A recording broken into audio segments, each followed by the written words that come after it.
The front door opened at 9:42 p.m. Police say nothing unusual occurred. Those two statements cannot exist in the same reality. One describes motion, the other describes absence, and yet they were filed in the same report. Tonight we're not asking what happened to Mara Isles, we're asking why the system insists that nothing happened.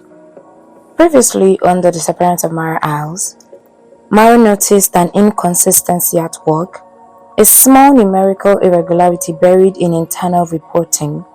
She sent a polite, precise email to the legal department. They responded almost immediately, too immediately. Hours later, at 9:42 p.m., she made a 12-second outgoing call. At 9:42 p.m., the security system recorded the front door opening.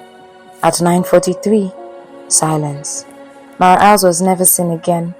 No forced entry, no struggle, no alarm triggered, official statement, no evidence of unusual activity observed.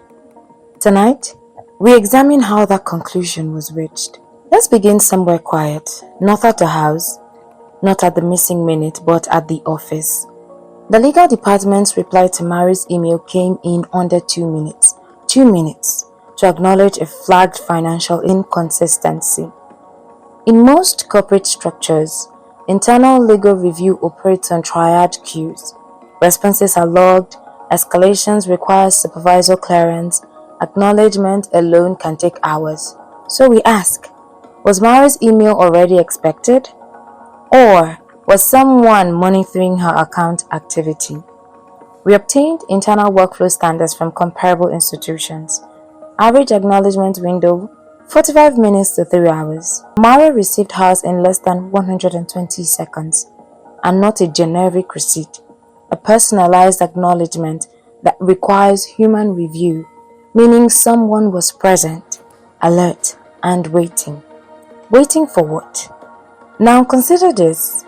No follow-up meeting was scheduled, no clarification request sent, the issue she raised vanished from further correspondence, closed internally, no paper trail beyond acknowledgement. Why acknowledge urgency, then erase momentum? Was it neutralized or contained? And who authorized containment? When Mara was reported missing, responding officers performed a standard welfare check.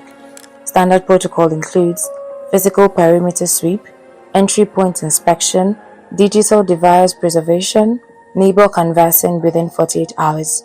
Let's examine those. Perimeter sweep, no signs of forced entry.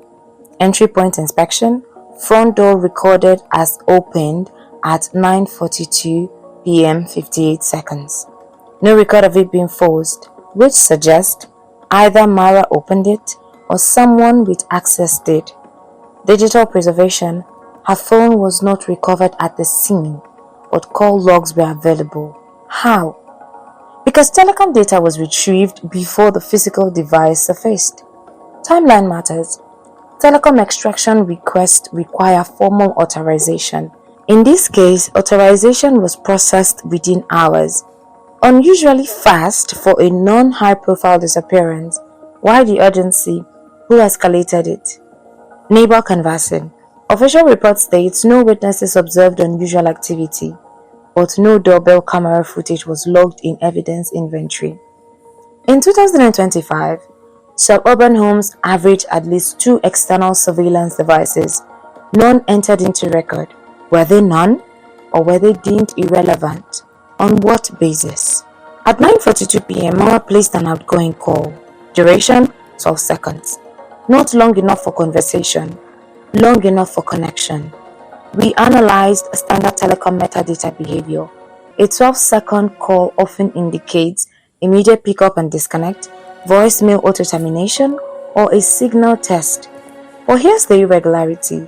The recipient's number was never publicly disclosed. Why protect that detail? If it were benign, transparency strengthens public trust. Instead, it was redacted. Redaction is not neutral. Redaction is intentional. Who was she calling? And why is that information sealed? Let's layer something else. The door opened 58 seconds later. coincidence, or coordination? If Mara placed the call and the door opened within a minute, the simplest explanation is this: she was expecting someone. But expectation does not explain disappearance unless the expectation was misplaced. Security systems log 3 events: open, close, override. The report publicly referenced only open. No corresponding close entry was disclosed. Doors do not open into infinity. They close. If the close event was recorded, why was it omitted? If it wasn't recorded, why not? Either answer creates friction. Now explain the timestamp precision. 9:42 p.m. 58 seconds. This is not rounded logging. This is millisecond leveraged digital capture, which means the system was functioning properly, no malfunction reported, no system outage, and yet no interior movement was detected afterward. Was motion detection disabled, or was there simply no motion? One implies human interference, the other implies rapid renewal. Which scenario aligns with the official claim of no unusual activity? Neither. Within 72 hours, the case was categorized as voluntary absence under review. Voluntary.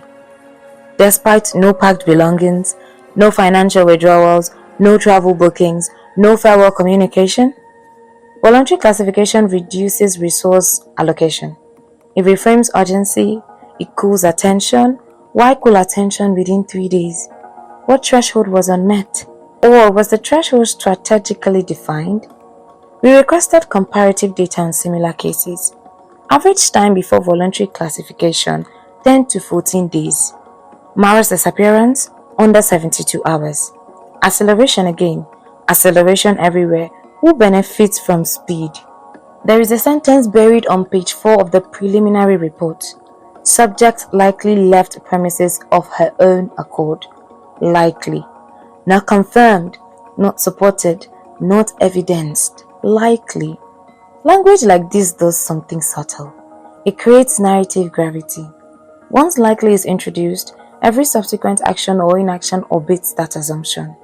Search radius narrows. Media urgency softens. Internal pressure declines. This is how framing works. You don't need to lie. You simply define the lens. Now ask yourself, what evidence supported voluntary departure? No packed bag. No change of clothes missing. No recent travel history. No financial preparation. No ride-share request. And no vehicle movement. In fact, her car remained parked outside. So what made it likely? Investigative classifications are not emotional decisions, they are procedural, which means someone justified it. We filed a procedural inquiry into classification standards used in her jurisdiction. The threshold for voluntary designation requires at least one of the following: confirmed communication expressing intent to leave, documented psychological instability, preparatory financial movement, witness testimony of departure. Mara had none.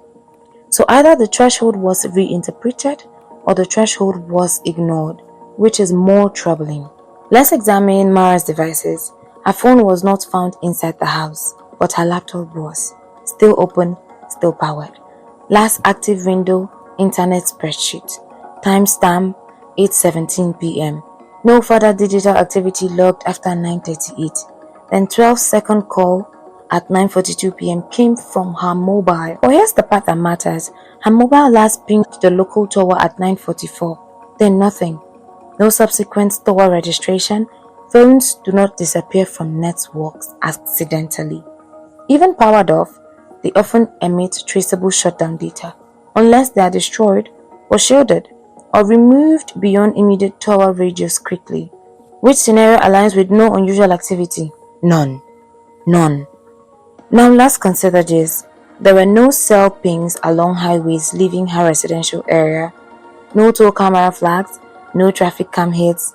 If she left voluntarily, she did not leave digitally. In 2025, that is statistically improbable, which means either she left without her phone or she did not leave willingly. And if she left without her phone, why? Voluntary departures are planned, involuntary removals are abrupt. The data leans towards abrupt, but the classification leans towards voluntary. That's tension. Let us come back to timing. 9:42 p.m. outgoing call. 9:42 p.m. 58 seconds, front door opens. 9:43 p.m. presumed disappearance window. 9:44 last door ping. This is a 2-minute window. 2 minutes to place a call, open the door, exit premises, and leave tower range without visible vehicle movement, without neighbor awareness, without alarm trigger. The geometry of that window does not behave naturally. Even rapid departures require friction, keys, shoes, conversation, hesitation. 2 minutes is surgical, not emotional, which implies preparedness. Preparedness by whom? If Mara expected someone, the door opening makes sense. If someone else expected Mara, the call makes sense.